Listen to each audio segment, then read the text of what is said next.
Everybody, welcome back. We're going to talk about the little sins that lead to big destruction. Nobody wakes up planning to wreck their life, but it starts with one tiny yes. So let me play out a scenario.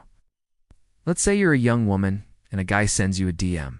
Now, in this story, we're going to call him a guy because he is, or she. She's a girl. Okay, so he sends her a DM, jokingly calls her beautiful, and then immediately feels empowered to hit the scroll button. She feels a sense of power and control, knowing that she can just swipe away his message into oblivion. But as she swipes, the words echo in her mind, "You're beautiful." And suddenly, she finds herself on his page, scrolling through pictures. He has a six-pack. And as she continues to scroll, she finds herself on a page of a bikini model. And she thinks, "Oh wow, what does this girl have that I don't?" This tiny yes has now become a tangled mess of comparison and discontentment. And though she thought she was in control, she finds herself dreading her evening run because she knows that when she gets home, the enemy will be waiting for her with another message, another opportunity to destroy. What once was a simple stroll in the park has now become a battle for her soul. James 1:14-15 says, "But each one is tempted when he is drawn away by his own desires and enticed. Then when desire has conceived, it gives birth to sin, and sin, when it is full grown, brings forth death." Notice the sequence here. First, there's a desire. Second, there's a sin. Third, there's death. And if you look at Genesis 3:1-6, you see the same pattern. First, the desire. I want what God said I shouldn't have. Then the sin, I ate from the tree of the knowledge of good and evil.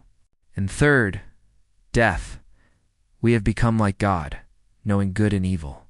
Satan is a liar, a deceiver, and his goal is to steal your joy and leave you in a hopeless despair, or set out compromises that feel harmless at first, but quickly grow into weeds that choke the life out of your soul. The enemy also isolates you, leaving you ashamed and afraid to ask for help.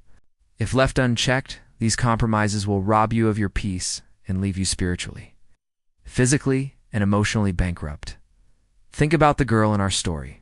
What seemed like a quick scroll turned into a full-blown battle. But listen, God didn't design us to live defeated. 1 Corinthians 10:12-13 says, "Therefore, if anyone is in Christ, the old things are passed away. Behold, all things have become new. Therefore, if anyone is in Christ, he is a new creation. Old things are gone. Behold, all things have become new." God doesn't want us to get caught up in the cycle of desire, sin, and death.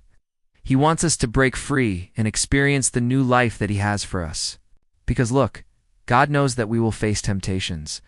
That's why He gave us the ability to choose. You get to choose whether or not to entertain those thoughts. You get to choose whether or not to dwell on them. You get to choose whether or not to accept them as truth. You see, the enemy will try to convince you that indulging in these desires is harmless, that taking that one step further won't hurt anyone. But I'm here to tell you that it will hurt you. It will hurt you deeply. So here's the way out. Recognize the trigger. Know what it is that tempts you and causes you to stray from God? Confess it to God. Ask Him for forgiveness and strength to resist. Involve godly people in your life who can help you stay accountable and grow. See, we are surrounded by people who indulge in all sorts of compromise, but we must remember that we are not one of them. We belong to Jesus, and it's time to walk out of the garden. Eden is calling. Paradise is waiting. All you have to do is say yes to God and no to the lies of the enemy.